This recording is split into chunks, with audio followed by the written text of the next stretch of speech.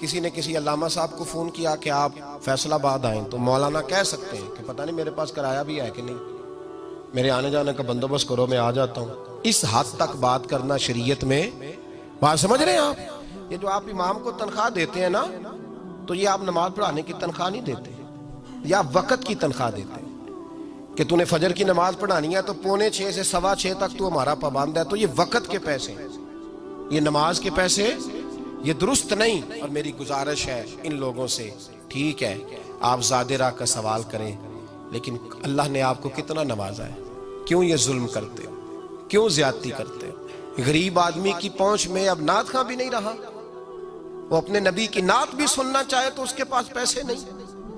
غریب آدمی اگر اپنے محبوب کی تعریف کسی مولانا سے سننا چاہے تو اس کے پاس وہ بھی پیسے نہیں۔ اتنی زیادتی۔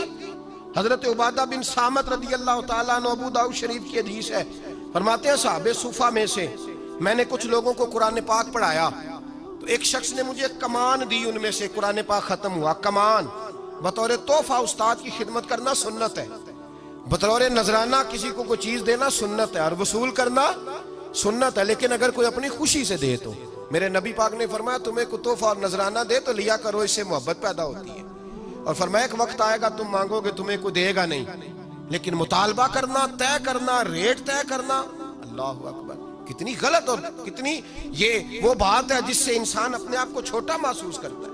یہ لفظ کہتے ہوئے کتنی شرم آتی ہے۔ حضرت عبادہ بن صامت کہتے ہیں میں نے قرآن پاک پڑھایا صحابہ صفہ میں سے، میرا قرآن پاک مکمل ہوا تو ایک شخص نے مجھے کمان دی تو میں نے کہا اتنی دیر وصول نہیں کروں گا جب تک اپنے نبی سے پوچھ نہ لوں۔ کہتے ہیں میں رسول پاک کی بارگاہ میں آیا، حضور قبول کر لوں؟ فرمایا اس لیے نہ قبول کرنا، گویا سمجھایا فی نفس، اس لیے نہ قبول کرنا کہ قرآن کا معاوضہ ہو، ورنہ یاد رکھنا اللہ قیامت میں آگ کا لباس پہنا دے گا۔ تحفے کا معاملہ اور ہے، نذرانے کا معاملہ جو چیز جائز ہے اس کا میں اعلان کر رہا ہوں، لیکن مطالبے کرنا، ریٹ طے کرنا، اکاؤنٹ نمبر دینا، دلال قائم کرنا، کتنا ظلم ہے، زیادتی کی بات ہے۔ ایک صاحب نے مجھے لودھرا سے فون کیا ٹائم دے دیں، میں نے کہا ٹھیک ہے میں ربیع الاول میں آؤں گا، ساہیوال بھی مجھے آنا ہے، ملتان بھی، تو میں آپ کو وہاں بھی میں حاضر ہو جاؤں۔ کہنے اکاؤنٹ نمبر بھی دے چھڈو، سیکٹری دا بھی نام دسو۔ میں نے کہا یار تو نے غلط جگہ فون کر لیا ہے، ایسا کوئی کھاتا نہیں۔ کہنا فیر نہیں تسی آؤندے۔ یعنی یہ اللہ معاف کرے قوم کا یہ مائنڈ سیٹ ہو گیا ہے کہ جو بندہ طے نہیں کرتا وہ آ ہی نہیں سکتا، وہ طے کرتا ہے۔ کہنے لگا آپ کریں طے، اور میں نے کہا ہم نے پکا ہی طے کر لیا ہے، جس سے طے کیا اس سے پکا ہی کیا ہے، اور تمہیں پتہ ہی نہیں جس سے طے کیا اس نے نوازا کتنا ہے، کمال ہی کر دی ہے۔ فرشتے بھی کرتے ہیں تعظیم میری، فدا ہو کے ان پر یہ عزت ملی ہے، جس سے طے کیا اس سے پکا ہی سودا ہو گیا ہے، ضرورت کیا ہے تھوڑا تھوڑا طے کر دے۔ تو صاحب یاد رکھو یہ کوئی طریقہ نہیں۔ میرے نبی پاک صلی اللہ تعالیٰ علیہ وسلم نے فرمایا جنت سے بندہ 500 سال دور ہوگا، یعنی ابھی 500 سال لگیں گے جنت میں جانے میں، پھر بھی جنت کی خوشبو آنی شروع ہو جائے گی۔ فرمایا جس بندے نے دین اس لیے سیکھا کہ دنیا کمائے گا، اس لیے دین سیکھا کہ اس سے دنیا کمائے گا، اللہ اس بندے کو جنت کی خوشبو بھی عطا نہیں کرے گا۔